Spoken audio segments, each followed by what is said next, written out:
sentir más de cerca la comunidad, ¿cierto? Más de cerca la familia de la fe en este salón. Sigamos orando por eso, por un lugar para nuestra iglesia. Eso es una oración bonita, ¿no? A ver dónde es que Él quiere el Señor ya sabe qué es lo que quiere hacer con nosotros. Bueno, si llegaste hoy, por primera vez te voy a dar como una introducción rápida de en dónde estamos. Estamos haciendo una serie que llamamos El Caminar del Discípulo y en Panorama acabamos de terminar un primer segmento, una primera área o etapa que tiene que ver con nuestra relación con Dios. Ahí está como en la ruedita. Si tú quieres tener una relación con Dios, necesitas que esa relación sea reconciliada a través de Jesús, y eso te va a invitar a arrepentirte, a creer, a abrazar el perdón del Señor, pero también a rendir tu vida a Él. ¿Listo? Eso fue lo primero que vimos en la rueda del discipulado. Lo que comenzamos la semana pasada es como una segunda etapa, y vimos que cuando nos conectamos en una relación vertical con Dios, inmediatamente eso nos conecta a una relación horizontal en una familia, en la familia de Dios, que es ¿cuál? La iglesia. Hoy vamos a ver cómo es que se relacionan, en nuestro siguiente paso del caminar del discípulo, cómo es que se relacionan este someternos a la voluntad de Dios con el hacer parte o pertenecer a una familia de Dios. ¿Listo? Eso es lo que vamos a ver, cómo es que se conectan. Porque la siguiente invitación que tenemos para hoy es esta, la de la mitad. Si tú estás caminando con Cristo, un llamado a que no puedes no oír, es ese llamado a madurar, ¿cierto? Madura junto a otros que te ayuden a crecer a la estatura de Jesús. Eso es lo que queremos hablar el día de hoy. ¿Qué tal si oramos? Y antes de adentrarnos en nuestro texto, que es bastante extenso, así que pidamos al Señor que nos ayude, bueno, con el calor y con el tiempo. Padre amado, queremos darte muchas gracias por tu palabra, especialmente por la forma en que con esta serie nos has venido como empujando.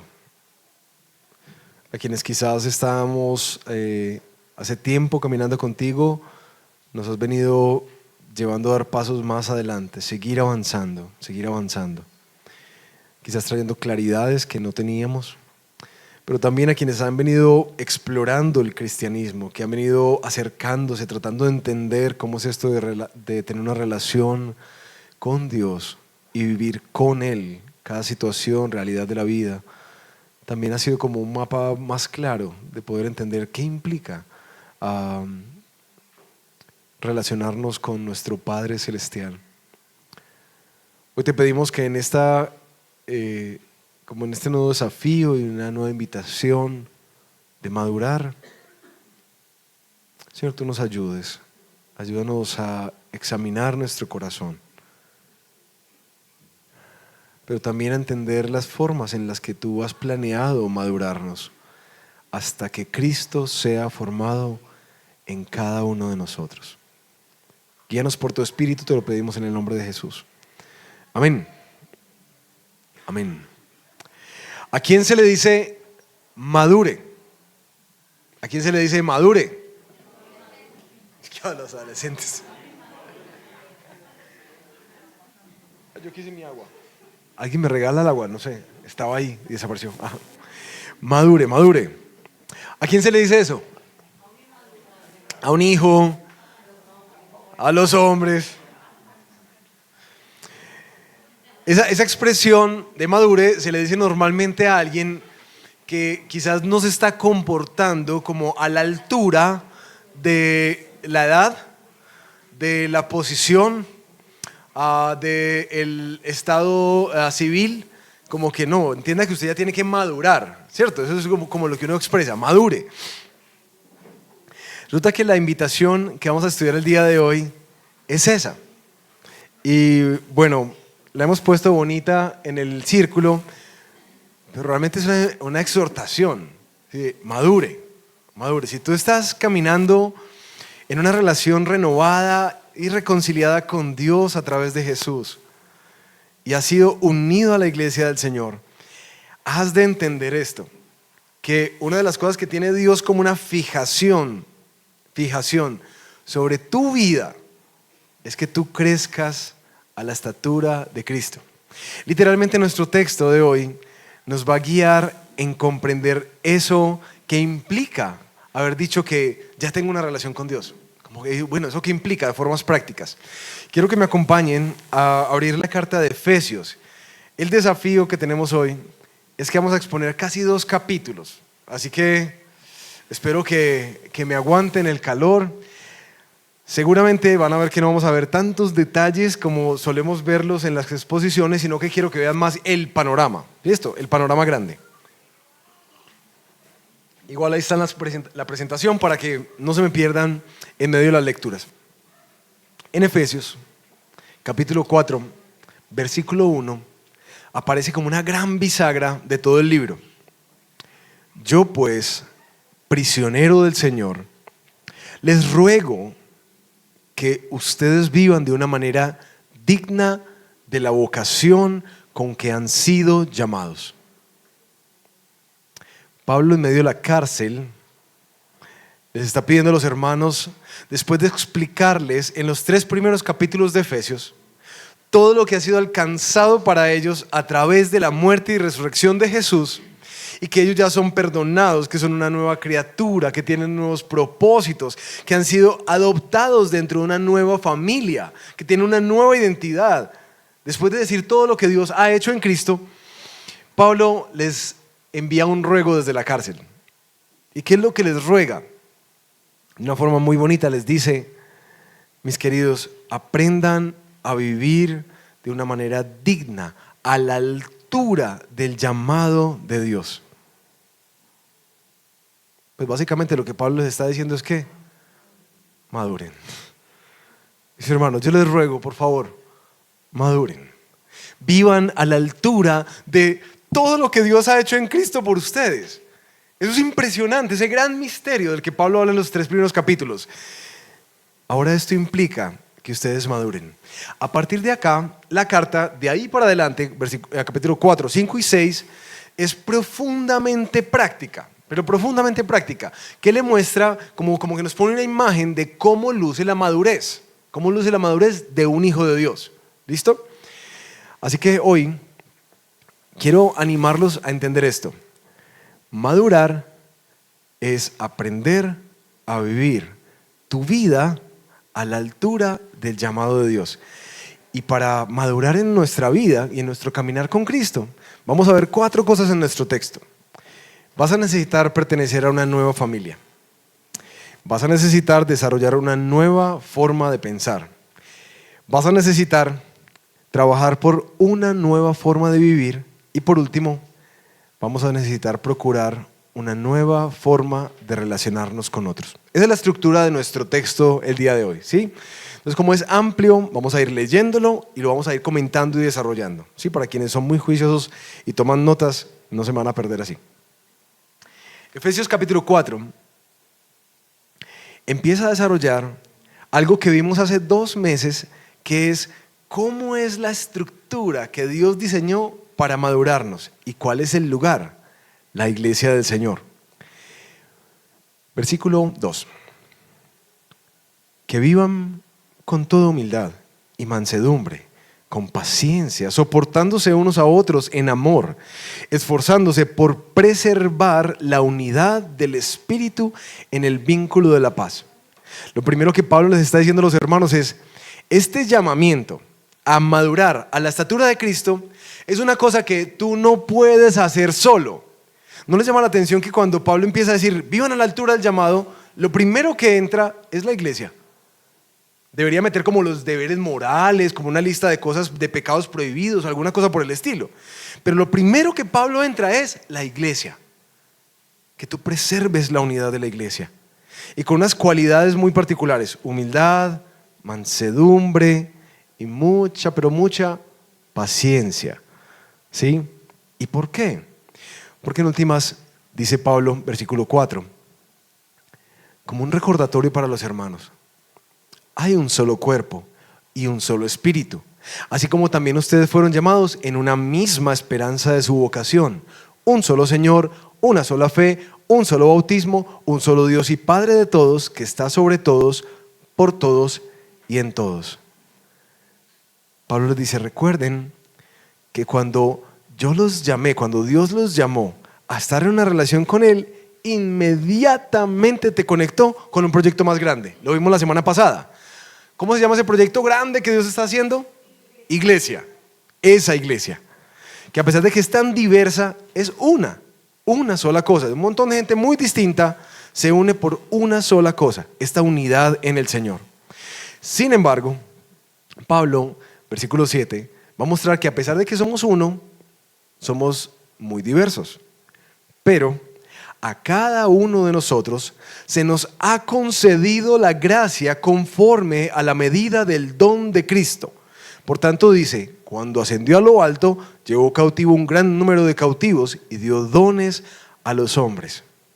Entonces, Pablo dice, recuerden mis hermanos, ustedes son uno en Cristo, pero cada uno de ustedes fue dotado especialmente por Dios, porque Cristo, cuando se levanta dentro de los muertos, lo que vemos en Pentecostés es que derrama su espíritu y da dones a su iglesia para edificarla hacia adelante. Así que, ¿quiénes son las personas que tienen dones dentro de la iglesia? El pastor. Todos. A cada uno se le da dones. Y Pablo empieza a describir más adelante, en el versículo 11. Él le dio a algunos el ser apóstoles, a otros profetas, a otros evangelistas y a otros pastores y maestros, a fin de capacitar a los santos para la obra del ministerio, para la edificación del cuerpo de Cristo, hasta que todos lleguemos a la unidad de la fe y del pleno conocimiento del Hijo de Dios, a la condición de un hombre maduro, a la medida de la estatura de ¿quién? De la plenitud de Cristo. Entonces, ya no seremos niños, sacudidos por las olas y llevados de aquí para allá por todo viento de doctrina, por la astucia de los hombres, por las artimañas engañosas del error. Más bien, al hablar la verdad en amor, ¿qué va a pasar? Creceremos en todos los aspectos, en aquel que es la cabeza, es decir, Cristo, de quien todo el cuerpo, estando bien ajustado y unido por la cohesión que las coyunturas proveen, conforme al funcionamiento adecuado de cada miembro, ¿qué es lo que va a producir? El crecimiento del cuerpo para su propia edificación en amor. Entonces, hay una unidad, pero también hay una diversidad dentro de la iglesia, una diversidad de dones. Y tengo la ventaja de que hace 2 meses prediqué este texto, así que podemos ir muy rápido en este resumen. Adelante. Vamos a ver el resumen de cuál es la estructura que Dios creó. Primero, Dios regaló a la iglesia unos líderes que particularmente, como vimos en esa predicación, sientan el fundamento de la palabra para nosotros. ¿Cuál es el propósito de un pastor, maestro dentro de la iglesia? ¿Qué creen? El propósito, capacitarte. Eso es lo que hace un pastor.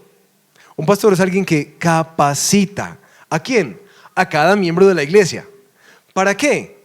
Para la edificación mutua. ¿Con qué va a capacitar? ¿Con qué te va a capacitar? Con la palabra. ¿Y qué es lo que va a buscar en ti? Tus dones. ¿Por qué? Porque bíblicamente dice que tú fuiste dotado. Ay, pero yo siento que no tengo nada. Pues bueno, pelea con la Biblia, porque la Biblia es la que dice que tú fuiste dotado por el Espíritu Santo de Dios. ¿Y qué meta tiene eso de capacitarte? Que en últimas tú te conviertas en un edificador de la iglesia del Señor. Que con tus dones, esas cosas particulares que Dios te dio y puso en ti, tú puedas edificar a otros hermanos en la fe. Y que juntos crezcan en una madurez individual. Es una madurez comunitaria. Es decir, aquí no buscamos como lumbreras que van saliendo y se ponen muy bonitos y uy, no, qué hombre tan ejemplar o qué mujer tan ejemplar. No, es comunitaria hasta que todos tengamos fe en Cristo, conocimiento de Cristo y estemos a la estatura de Cristo. Eso es lo que busca el Señor en la iglesia. ¿Qué es lo que va a pasar cuando cada miembro se engrana de esa manera? Entonces ya no va a haber más niños en la iglesia, ¿cierto? Ya no vamos a tener más la necesidad de decir, hermano, madure, ¿cierto? Madure. No, ya no va a haber más niños de esos que van para aquí y para acá. De acuerdo a lo que van escuchando, se dejan arrastrar porque no tienen un arraigo en la palabra, sino que van a crecer en todos los aspectos, más y más y más parecidos ¿a quién? A Jesús. En últimas, el versículo 16 nos deja como una foto de la iglesia, que es muy sencilla. Cristo, su cabeza, dota a cada miembro, pero tienen diferentes funciones. Y cada miembro, empoderado en el amor del Señor, ejecutando su función en otro de sus hermanos, producen crecimiento comunitario. Eso es la iglesia. Eso es un atentado contra nuestra cultura individualista, ¿sí o no? Porque aquí cada uno como que viene por lo suyo y cada uno como que vino por su milagro. Eso no es la iglesia. La iglesia que el Señor diseñó es una iglesia donde tú vienes a ser no solamente un receptor, sino un proveedor para otros. Cuando tú te sumas a la iglesia, tú tienes que entender que Dios tiene un propósito contigo. Que no es como un carrito de supermercado que uno va llevando y va cogiendo como lo que le gusta, ¿cierto? Paga y se va. Estar en la iglesia es hacer parte de una gran familia que tiene el enorme propósito, desafiante propósito, de que no solamente tú, sino que todos, cada vez más, nos parezcamos más a Jesús. Y ya vamos a ver de qué maneras nos parecemos a Jesús. Ahora, si eso es así, ¿qué piensan que pasa con una persona que ama a Jesús y lee su palabra, que realmente se arrepintió y creyó, pero no quiere nada con la iglesia? ¿Qué va a pasar? ¿No va a crecer? ¿Qué más? Desconectado. Es susceptible al engaño, a su propio pecado. No hay a quien rendirle cuentas, no hay un estímulo mutuo. De hecho, una de las cosas que yo noto de las personas que andan por ahí sin iglesia, que son como llaneros solitarios, es que también tienen unas tergiversaciones muy fuertes de las escrituras. Porque es que la palabra fue dada para la comunidad. Es aquí que nosotros venimos y hablamos de, vení, ¿dónde sacaste eso? ¿Y cómo llegaste a eso? La vida de la iglesia es innegociable en la madurez cristiana. Innegociable. Ahora Pablo deja muy claro que el proyecto de Dios con cada uno de nosotros es hacernos crecer a la estatura de Jesús. Eso es lo que tiene Dios aquí contigo. Ahí lo tiene. Tú quieres saber como, ay Señor, ¿cuál es el propósito de mi vida? ¿Cierto? ¿Cuál es tu plan conmigo? Pues bueno, ahí lo tienes claritico. Te quiere hacer cada vez más como Jesús. Pero también te invita a un lugar donde eso va a pasar, en el que otros van a ayudarte a ser transformado y tú vas a ayudar a otros a edificarse y ser transformados. Sin embargo, ese término de madurar, edificarnos, crecer, yo no sé si ustedes lo sienten, pero es como muy ambiguo, ¿cierto? Porque cuando uno le dicen, hay que crecer a la estatura de Jesús, como que eso cómo se ve. Y uno podría resumirlo en como que, sí, es ser una persona de paz y amor, que ama a todos y bendice a todos. O sea, no, ¿sí me entiendes? Y aquí es donde Pablo no gasta, ¿cierto? No escatima en tinta para poder explicarnos cómo luce la madurez. ¿Listo? De aquí para adelante, Pablo va a meterse en el versículo 17 del capítulo 4 con algo que en sus Biblias se titula la nueva vida en Cristo. ¿Cómo así una nueva vida? Sí, es que las cosas viejas ya pasaron, todo es renovado en Él.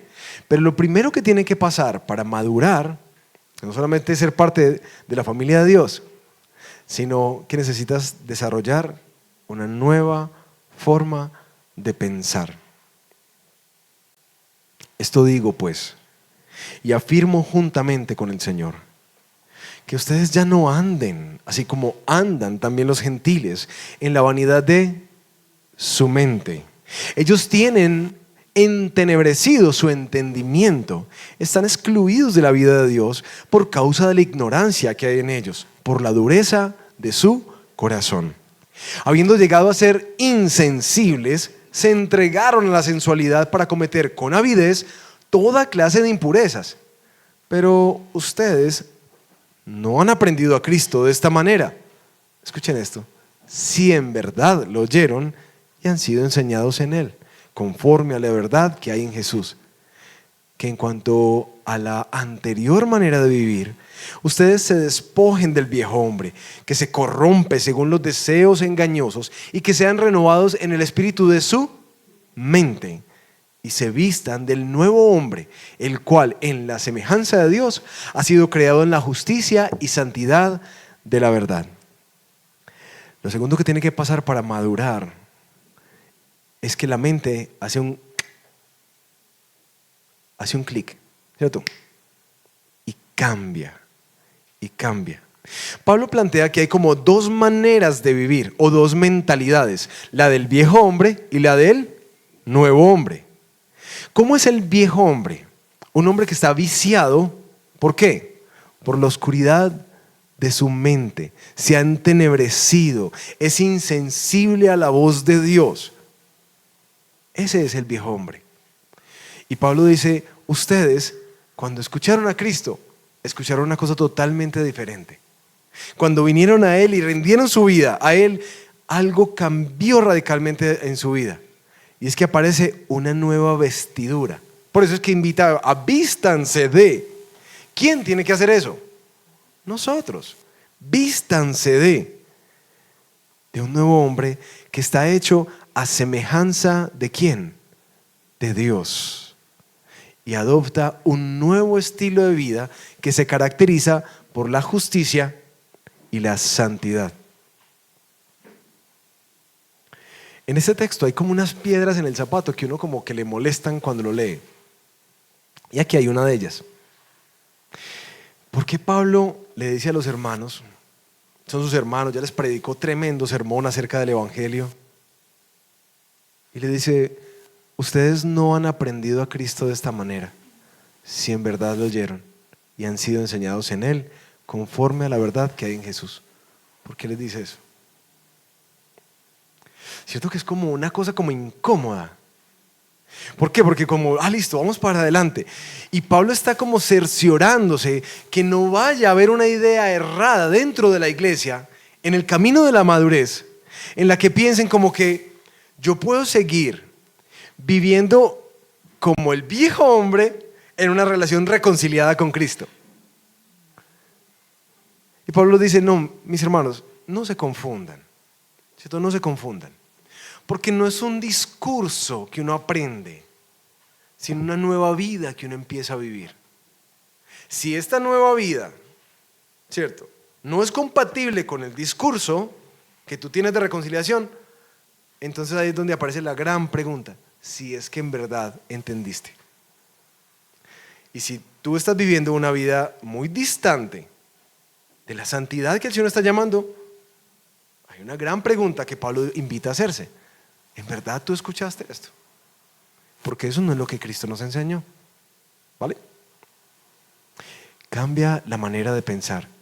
Pero ¿por qué Pablo se enfoca tanto en la mente? Porque en últimas, uno podría coger la lista que sigue a continuación y decir: bueno, dígame qué son los pecados que no puedo hacer y qué son las cosas que tengo que hacer, y yo voy chuleando. Pero antes del actuar hay una transformación profunda que tiene que llevarse a cabo en tu mente, para que tú entiendas que ya tú no eres la misma persona si te rendiste realmente a Jesús. No eres el mismo, algo nuevo comenzó. Claro, algo que viene con mucho trabajo adelante, pero es algo que se renovó en tu cabeza. Si tú tratas, siendo un viejo hombre, sin reconciliarte con Cristo y recibir su perdón, de producir estas cosas, va a ser muy frustrante. Y vamos a ver por qué más adelante. Cambia tu manera de pensar, para que así cambie tu manera de vivir. Y Pablo, a partir del versículo 25 del capítulo 4, va a mostrarnos como 3 formas diferentes de andar. ¿Listo? Y las vamos a ver muy rápido porque son listas. Dice que tenemos que trabajar por andar en amor, andar en luz y andar en sabiduría. Y aquí es donde yo creo que hay una gran distorsión dentro de la iglesia cristiana.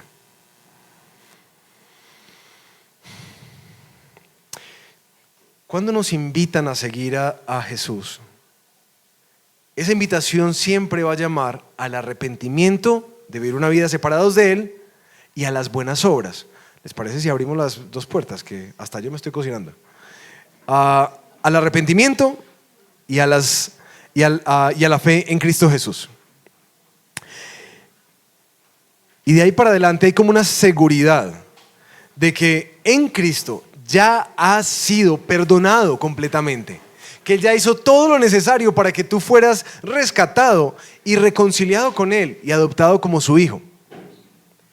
Sin embargo, yo he notado algo muy común entre nosotros, mis hermanos, algo muy, muy común.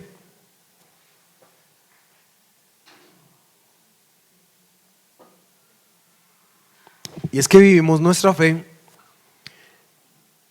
como si fuera como una banda transportadora. Ustedes han estado en esos aeropuertos o bueno, en los centros comerciales que ponen una banda, pues básicamente uno va ahí movilizando así, cierto, suavecito. Yo creo que a veces hemos como distorsionado la manera en que se produce la transformación en nuestra vida. Creo que a veces nosotros como que oramos, Señor, ayúdame a cambiar, ayúdame, ¿cierto? Con este mal genio, ayúdame con esta dificultad, ayúdame con las mentiras, ayúdame con la lujuria, ayúdame con, ¿cierto? Y como que le pedimos a Dios y nos montamos en la bandita y esperamos que básicamente la transformación pase, ¿sí? Sin embargo, cuando Pablo va a empezar a hablar de vivir una vida a la altura del llamado, nos va a decir que eso requiere un gran esfuerzo de nuestra parte.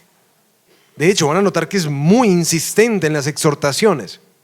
Vamos a arrancar con este primer estilo que Pablo pone como de andar en amor. Versículos 25 en adelante. Por tanto, ¿cierto? Ya que cambió su mente y ahora son un nuevo hombre en Cristo, por tanto, dejando a un lado la falsedad, hablen la verdad, cada cual con su prójimo, porque somos miembros los unos de los otros.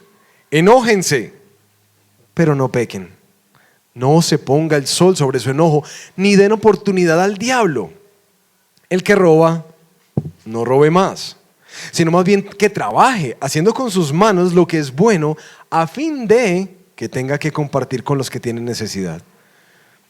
No salga de la boca de ustedes ninguna palabra mala, sino solo la que sea buena para edificación, según la necesidad del momento, para que imparta gracia a los que escuchan y no entristezcan el Espíritu Santo de Dios, por el cual fueron sellados para el día de la redención.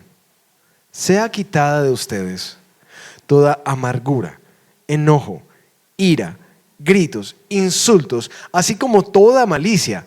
Sean más bien amables unos con otros, misericordiosos, perdonándose unos a otros, así como también Dios los perdonó en Cristo. Sean pues imitadores de ¿quién? De Dios, como hijos muy amados, y anden en amor, así como también Cristo les amó y se dio a sí mismo por nosotros, ofrenda y sacrificio a Dios como fragante aroma.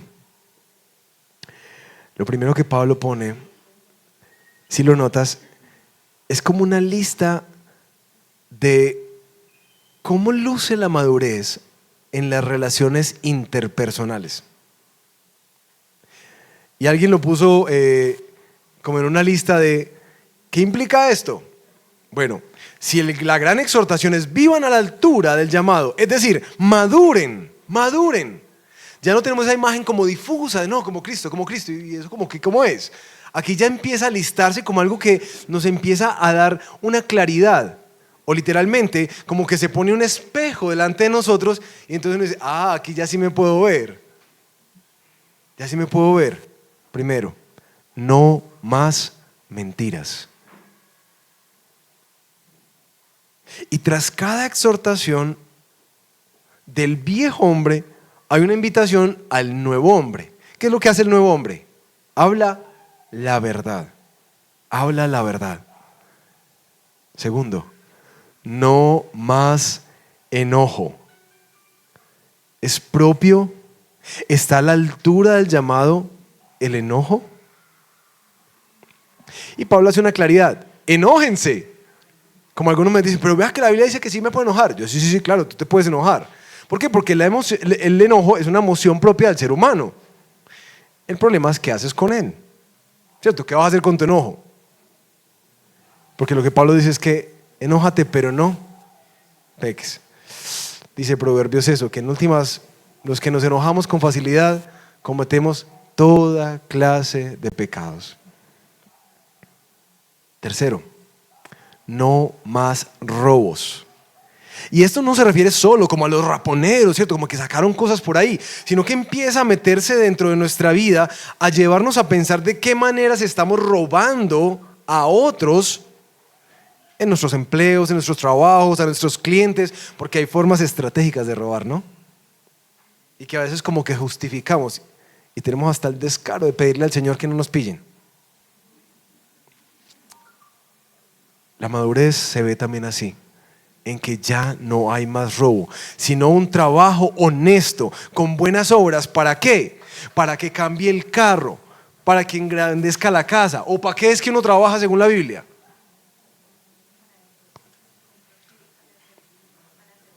Para proveer a los que tienen necesidad. Eso es una vaina radical de la filosofía del trabajo bíblico. No es deje de robar y trabaje. No es deje de robar y trabaje para que tenga con qué compartir con otros. Loquísimo, ¿no? Cuarto, no más palabras obscenas. Un creyente, un hijo de Dios, es propio de un hijo de Dios que sea un boquisucio. Como dicen por ahí, que anda diciendo groserías. No, ni de chiste. No es propio. Sino que las palabras que salen de alguien que ha sido renovado en su relación con Dios en Cristo es para edificar. De aquí salen cosas hermosas que construyen, que edifican la vida de otros, no que las destruyen, no que las desbaratan, no que hieren. Así se ve la madurez. No más entristecer o agraviar al Espíritu Santo de Dios.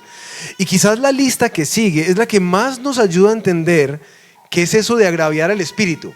Y mis hermanos, esta listica es esas de las listas que no deja como títere con cabeza. Aquí todos vamos a caer. Todos taque.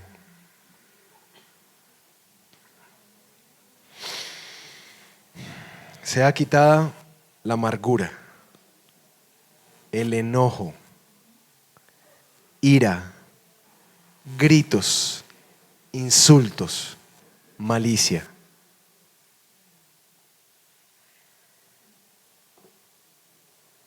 Ven que dice una listica como de, bueno, pero si te hacen esto, entonces sí está, pero si pasó esto, entonces, no, eso no es propio. Eso es una de las maneras en que nosotros entristecemos el Espíritu de Dios, cuando dejamos que nuestro orgullo y nuestra vanidad nos lleva a enojarnos, a gritar, a maldecirnos. Y tristemente yo siento que es una de las cosas que hacemos por deporte. ¿Sí o no? Y la justificamos en que es que yo siempre he sido así. Es que mi papá me trató muy mal. Es que yo tengo unas traumas de la niñez que por eso es que yo hablo de esa manera. Por eso es que Pablo dice, hay un antes y un después. No me vengas con justificaciones de que es que a ti te trataron. No, claro, hay procesos en la vida que necesitan ser sanados, perdones que tienen que ser extendidos.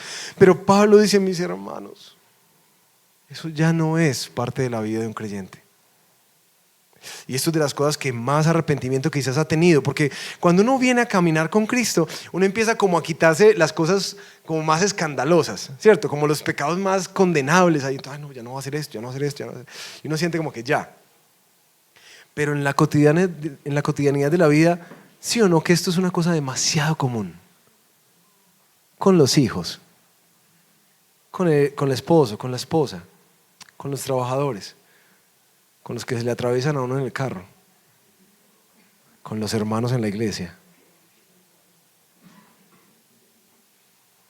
Por eso es tan importante estas listas que se ponen como un espejo y empiezan a mostrarle a uno que uno está despelucado, que uno está feo para la foto. Sin esas listas sería muy ambiguo pensar en la imagen de Cristo, muy ambiguo. Pero con estas nos dicen, sabes que esto sí, por esto es algo de lo que yo me tengo que arrepentir. Esto es algo en lo que en verdad yo debo enfocarme. Esto es algo en lo que yo de verdad debo tratar. Porque estoy entristeciendo el Espíritu Santo de Dios que puso en mí. Ahora Pablo pone algo hermoso y trascendental en esos últimos versículos de este capítulo. ¿Qué es lo que motiva este cambio? ¿Qué es lo que motiva esta forma radical de amarnos los unos a los otros? Que nos lleva a bendecir, a cuidar, a hablarnos la verdad, a perdonarnos, a hablarnos bien, a hablar de tal manera que los edifiquemos los unos a los otros y no nos critiquemos y despedacemos los unos a los otros.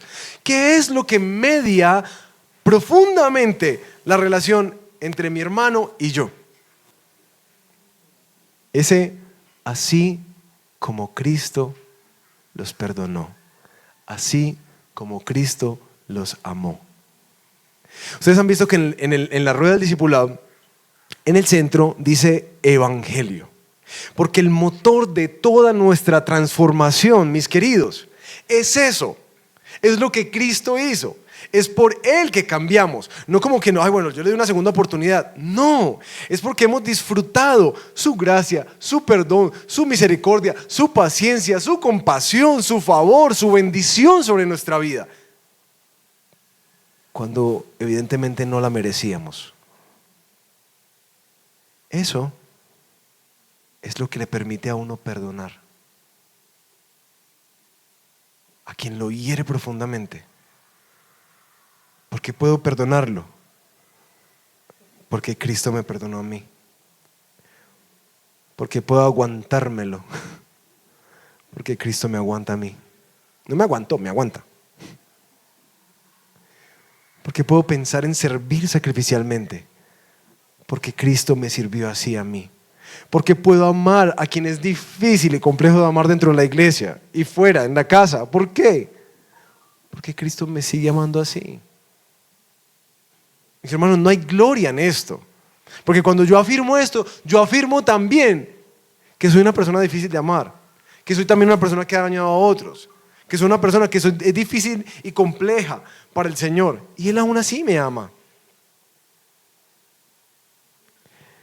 Porque si tú tratas de hacer esta vida sin este motor, eso va a ser muy frustrante. Pero cuando tú pones la cruz de Cristo en medio de todas esas relaciones difíciles y complejas que todos tenemos en la cotidianidad de la vida, tú pones esa cruz te recuerda algo de ti y motiva algo nuevo de ti hacia otro. Piensa en la persona que tienes peleada, y esto se los he puesto varias veces, con una persona que tengas una ruptura, y pon la cruz en la mitad.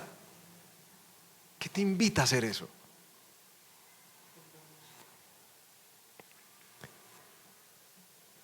La forma en que me relaciono con otros en amor está radicalmente transformada es por Jesús.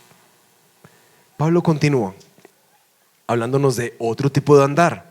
Ya no andar en amor, sino andar en luz o en santidad. Versículo 3, capítulo 5. Pero que la inmoralidad y toda impureza o avaricia ni siquiera se mencione entre ustedes. Oiga, ni siquiera ¿qué? Se mencione como corresponde a los santos. Tampoco haya obscenidades, ni necedades, ni groserías que no son propias, sino más bien acciones de gracias. Porque con certeza ustedes saben esto, que ningún inmoral, impuro o avaro que es idólatra tiene herencia en el reino de Cristo y de Dios. Que nadie los engañe con palabras vanas, pues por causa de estas cosas la ira de Dios viene sobre los hijos de desobediencia. Por tanto, no sean partícipes con ellos, porque antes ustedes eran tinieblas, pero ahora son luz en el Señor. Anden como hijos de luz, porque el fruto de la luz consiste en toda bondad, justicia y verdad. Examinen qué es lo que le agrada al Señor y no participen en las obras estériles de las tinieblas, sino más bien desenmascárenlas, porque es vergonzoso aún hablar de las cosas que ellos hacen en secreto. Pero todas las cosas se hacen visibles cuando son expuestas por la luz, pues todo lo que se hace visible es luz. Por esa razón dice: despierta tú que duermes y levántate de entre los muertos y te alumbrará Cristo. ¿Qué es esto de andar en luz? Pablo dice que vivir a la altura del llamado que nos ha hecho Dios en Cristo Jesús, es decir, madurar, no solamente transforma la manera en que nos relacionamos unos con otros, sino cómo caminamos en santidad, que es básicamente un término que podríamos acomodar a ese término de andar en luz, es decir, que no anda en las obras de las tinieblas. ¿Y cuáles son las que pone? La porneia, inmoralidad sexual. Eso tiene un amplio espectro de aplicación, desde la lujuria, la pornografía, la homosexualidad, las relaciones fuera del marco en el que Dios los creó en el matrimonio, de todo tipo. Eso es muy, muy amplio. Eso ya no es propio de ustedes. Ni la impureza. Es decir, un caminar en santidad es lo que es propio de aquellos que han sido llamados a la luz. Pero es curioso que Pablo mete dentro de estos pecados sexuales un pecado como que no tiene mucho que ver, que es el tema de la avaricia. ¿Qué es una persona avara?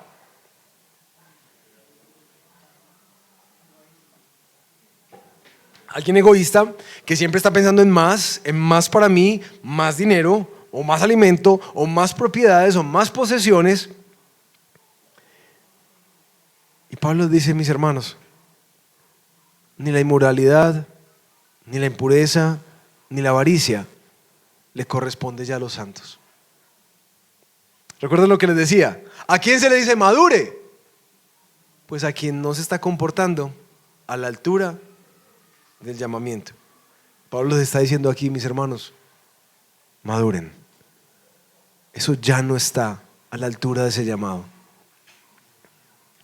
Pero continúa Pablo mostrando que no solamente es aquello que practicamos, sino que el creyente también se fija en la manera en que habla, en el contenido de lo que dice. Y miren esa lista: no más cuentos obscenos, y creo que para cada uno de nosotros es claro eso.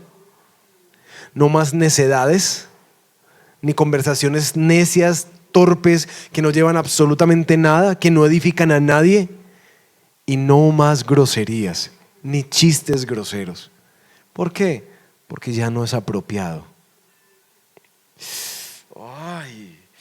Claro, ahora uno empieza a poner como un termómetro a cómo es mi caminar con Cristo. Ahora sí tiene sentido que es eso de madurar, porque implica mucho más allá de abrir mi Biblia y venir un domingo a la iglesia. ¿Ven cómo cambia radicalmente todo? Hasta cómo hablo, hasta lo que digo. Y por supuesto, lo que veo, lo que escucho. Mis hermanos, anden en luz, ya no en oscuridad. De hecho, la propuesta que Pablo hace para un creyente en el versículo 10 y 14 es que tiene que estar constantemente examinando lo que le agrada al Señor. Es decir, si tú quieres tener como una de esas, como uno de esos test que te ayudan a diagnosticar como que sí, que no. Hace unas semanas hablábamos de What would Jesus do? ¿Qué haría Jesús? ¿Sí?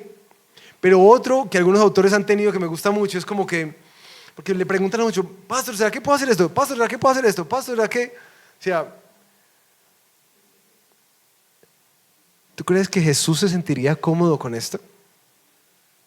Con este diálogo, con esto que estás viendo, con esta película.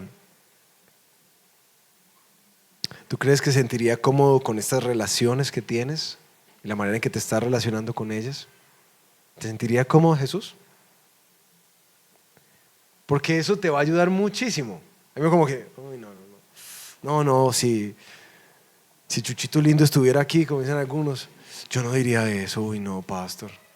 Pues bueno, entonces no lo debes hacer. Métele freno. Guarda tu boca. camina en luz, frena. Pero Pablo pone la otra piedra que les decía que es como incómoda. Porque ustedes con certeza saben esto, que ninguna persona inmoral, impuro o avaro, que básicamente se clasifica como un idólatra, ninguna persona así tiene herencia en el reino de Cristo y de Dios. Que nadie los engañe con palabras vanas, pues por causa de estas cosas la ira de Dios viene sobre los hijos de desobediencia. Cuando uno ve en las cartas pastorales esas notas, uno tiene que prestar atención, porque el autor está poniendo algo para pastorear la iglesia. Él ha identificado algo dentro de la iglesia que quiere corregir. ¿Qué está corrigiendo? Una enseñanza vana en la cual quizás los hermanos piensen que pueden vivir de una manera en oscuridad, en tinieblas, una manera contraria a lo que el Señor quiere producir en nosotros, pero estar completamente bien con Jesús. ¿Sí? Que yo puedo vivir una inmoralidad sexual justificándola en que es una lucha, que el Señor sabe que somos humanos y que somos pecadores. Igual la Biblia dice que no vamos a ser santificados sino hasta que Él venga por completo. Dicen muchos hermanos, cuidado con esa enseñanza vana, o como algunos lo han llamado, como esa gracia barata, en la cual justificamos nuestro pecado y lo cubrimos diciendo, pero Él ya murió por mí, Él ya pagó el precio. Mucho cuidado. Y aquí uno lo pone como en un freno y es lo que no lo deja caminar a uno tranquilo, porque Pablo sí nos dicen, hermanos, no piensen eso. Ustedes saben con certeza que cuando el estilo de vida de una persona es inmoral, impuro o avaro, no es una pregunta que se pone, es una certeza que se tiene, que el castigo y la ira de Dios viene sobre ellos, por muy cristiano que se diga o por muy dicho que se persine. Si tu estilo de vida se caracteriza por esto, eso es lo que viene para ti. Y eso es lo que Pablo le está diciendo a los hermanos. Hermanos, no se engañen. No se dejen comer cuento de que no, que es que Él es muy lindo y Él perdona a todos. No, mucho cuidado, porque al menos no es lo que la palabra nos enseña. Hermanos, no sean partícipes con ellos. Apártense. Disciernan lo que le agrada al Señor. No participen en la oscuridad, sino por el contrario, antes desenmascaren lo que está oscuro y traigan luz. Despierten a aquellos que están dormidos, despiértenlos para que los alumbre Cristo. Eso es el madurez. Por último, Pablo nos pone andar en amor, andar en luz, andar en sabiduría. Versículos 15 al 18. Por tanto, tengan cuidado de cómo andan, no como insensatos, sino como sabios, aprovechando bien el tiempo porque los días son malos. Así pues, no sean necios, sino entiendan cuál es la voluntad del Señor y no se embriaguen con vino, en lo cual hay disolución, sino sean llenos del Espíritu, ¿cierto? Del Espíritu de Dios. ¿Qué es esto de andar en sabiduría? Y notan que Pablo ya no pone como una lista de prohibiciones, sino unas invitaciones. ¿Qué es eso de andar con sabiduría? 3 cosas. Un cristiano sabio aprovecha bien el tiempo. ¿Aprovechar el tiempo es para qué? ¿Para qué? Pues para buscar al Señor. ¿Cómo lo sabemos? Por lo que sigue. Porque busca entender la voluntad del Señor. A eso se dedica. Entender en cada situación, en cada decisión, como que qué es lo que Dios quiere hacer, qué es lo que está haciendo y cómo está articulándome mi vida y mis circunstancias para cumplir sus propósitos, no solamente en mí, sino en otros. Eso es andar con sabiduría.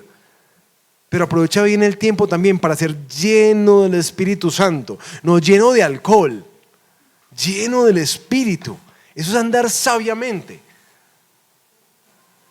¿Cómo se ve la madurez? Porque uno vive una vida así. En alguien que no bota tiempo, sino que lo aprovecha para estar sintonizado, conectado con la voluntad de Dios y buscar la llenura de su Espíritu en todo lo que haga. Pablo culmina esta lista de exhortaciones para hablar de andar a la altura del llamado de Dios culmina de esta manera. Hablen entre ustedes con salmos, himnos y cantos espirituales, cantando y alabando con su corazón al Señor. Den siempre gracias por todo en el nombre de nuestro Señor Jesucristo, a Dios el Padre. Sométanse unos a otros en el temor de Cristo. Es muy curioso, ¿qué tiene que ver vivir una vida a la altura con esta moral de amor, de luz, de santidad y de sabiduría personal con hablen entre ustedes y estimúlense a las acciones de gracias? Cuando hablen entre ustedes, ¿entre quiénes está hablando? ¿Entre quiénes? La iglesia. Hablen entre ustedes, los hermanos, todo el tiempo. Inició el texto diciéndonos eso y termina el texto diciéndonos eso.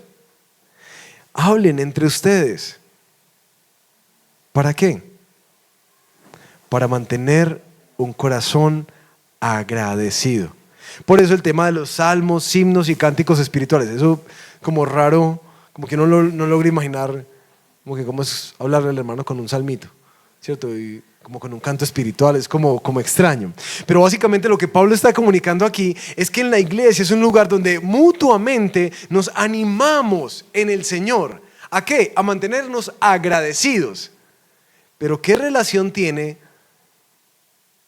esta gratitud con la santidad?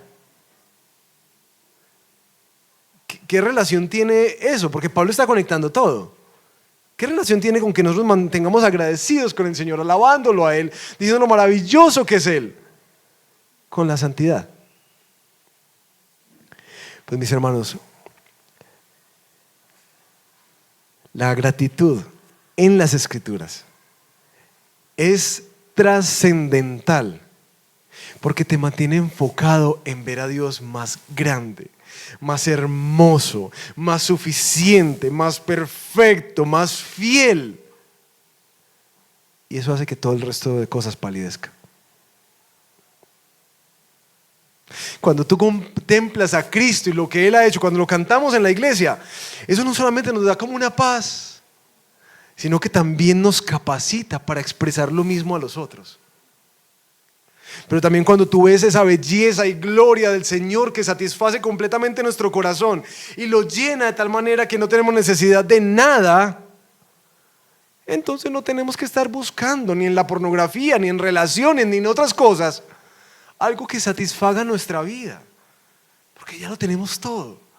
Por eso es que la gratitud es tan importante, porque te mantiene enfocado, claro, de que Él es mejor, y al lado de eso todo palidece, todo palidece. Cuando empiezas a saltar a buscar otros ídolos sustitutos, otros pecados en los que tratas de sentir felicidad, gozo, paz, plenitud en la vida, sentirte amado por otro, cuando estás buscando eso es porque no has podido entender lo que Cristo tiene para ti. Pero cuando tú lo ves a Él y empiezas a experimentar su plenitud en tu vida, créeme, esas cosas van cayendo naturalmente. Es como que, qué bobada, yo para qué me enredo con esto. Si Él es mejor, si Él es más suficiente, si en Él estoy más pleno, si Él me ama más, si en Él estoy más seguro. Es decir, todo. Por eso la gratitud es tan importante. Animarnos a Cristo es mejor, Cristo es mejor, Cristo es mejor. Pero Pablo termina con algo que yo quiero dejar como la gran invitación para ti y para mí hoy. Sométanse unos a otros en el temor de Cristo. Esa sí es más compleja. ¿Qué tiene que ver la santidad y la madurez cristiana con el sometimiento mutuo?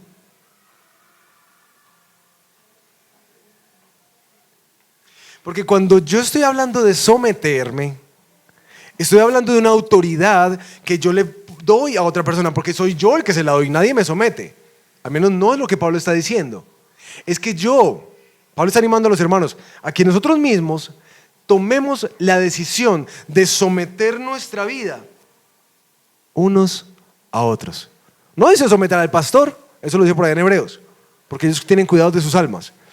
Sométala a sus hermanos, con los que están ahí al lado, con los que se ven entre semana en la comunidad misional. ¿Y qué es eso de someterlo en el marco de la transformación que Dios quiere llevar a cabo en nuestra vida? Pues básicamente que le damos permiso al hermano que nos jale las orejas. Eso es. Que nos diga, oye, ven, te noto como que estás como volado, ¿cierto? Como muy airado. He visto que estás desconectado. He visto que tu relación con tu esposa que le estás hablando muy duro a ella. ¿Cierto? Que estás siendo ácido y duro con tus hijos. Ven. Ahora, hay que tener cuidado, porque esto no es una cacería de brujas, ¿cierto? Como cazar a los más pecadores, pues a ver, yo voy a ejercitar mi ministerio. Sí, no, tengan cuidado con eso. Porque Jesús nos dijo, claro, hipócrita, no veas la astilla, sino primero ¿qué? Saca la viga que está en tu ojo y entonces verás con claridad ¿para qué? Para poder ayudar al hermano a sacar su astilla. No es como he notado la interpretación de ese pasaje, como que, no, el Señor dice que no juzguemos. Eso es lo que dice, que cada uno como con su viga y con su astilla. No, eso es lo que dice el pasaje. Lo que dice el pasaje es que sí, tú lo ves, pero ¿qué tienes que hacer primero? Trata con tu vida. Porque cuando uno trata con la vida de uno y con sus propios pecados, eso lo hace uno muy humilde.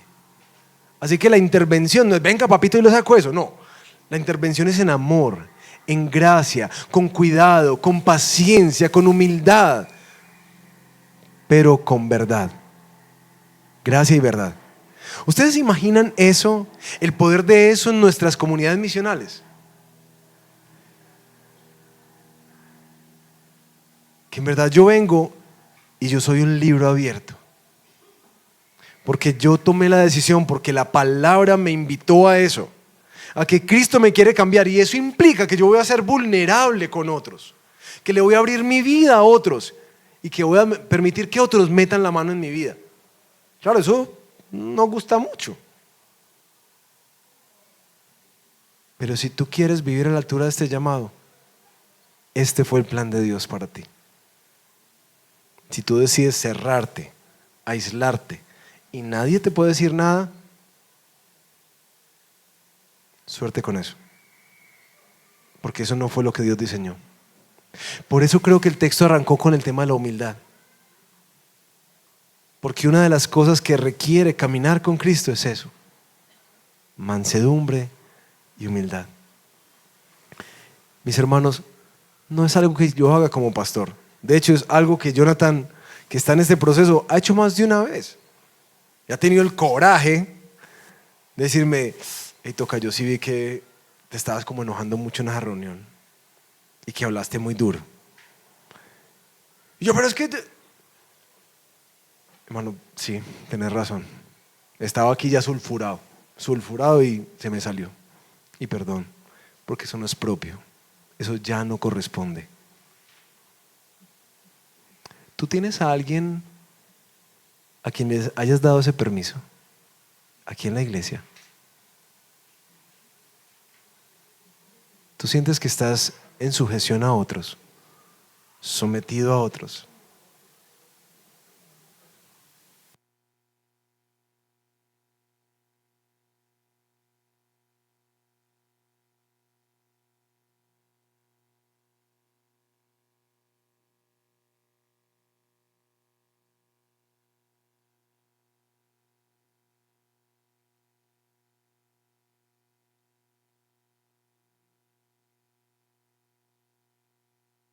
Este ánimo en particular.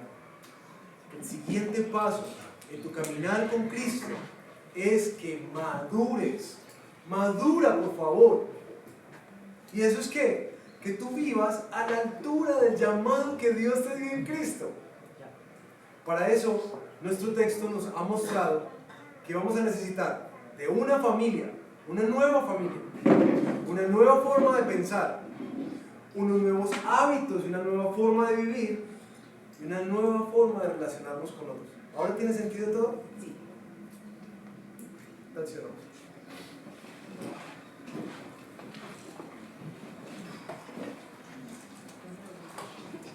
Yo te queremos pedir, por favor, danos danos tu gracia una vez más, una vez más. Porque ciertamente al pasar por esta lista nosotros nos damos cuenta que quizás hemos vivido el cuerpo de Cristo de una manera distorsionada. Que hemos dejado que el individualismo marque mucho la manera en que nos relacionamos como iglesia. Pero tú tienes un plan hermoso con nosotros, porque qué más plan, qué cosa más gloriosa que tú tengas el firme propósito de que nuestras familias tengan hombres y mujeres más como Jesús. Que nuestras empresas y trabajos tengan personas que están influenciando más como Jesús. Que nuestras relaciones interpersonales en los lugares donde vivimos, donde estudiamos, donde convivimos, tengamos personas más como Jesús. Señor, es que Jesús es la persona más influyente en la historia de la humanidad. El proyecto que tú tienes es enorme. Y aunque sea enorme, es lo que tú te has propuesto hacer. En mí, en nosotros. Primero, gracias por eso, Señor.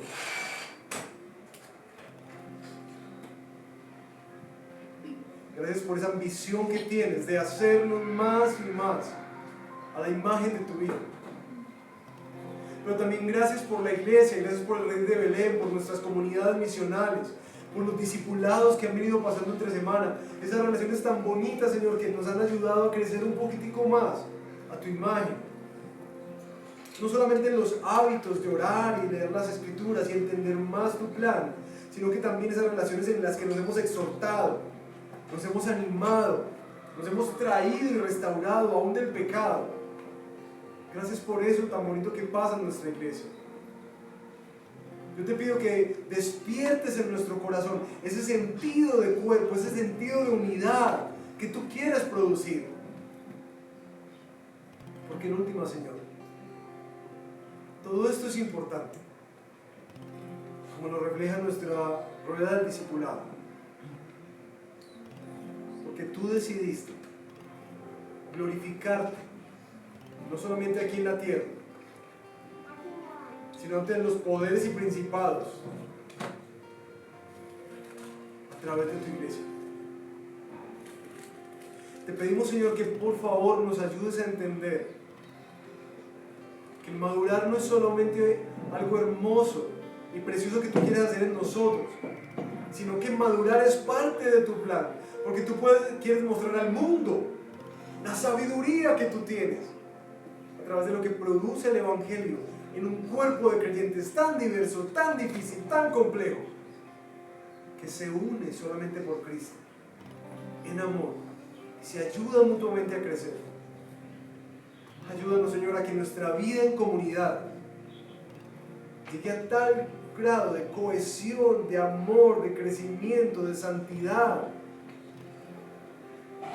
que nosotros aportemos a tu gloria, no que la empantanemos, porque ambas cosas están en juego. O te glorificamos o te empantanamos frente al mundo. Y oramos que el Redil de Belén sea un lugar donde sea claramente glorificado el nombre de Cristo, en la manera en que vivimos mutuamente, que nos amamos los unos a los otros, hacemos evidente la gloria y la belleza de nuestro Señor.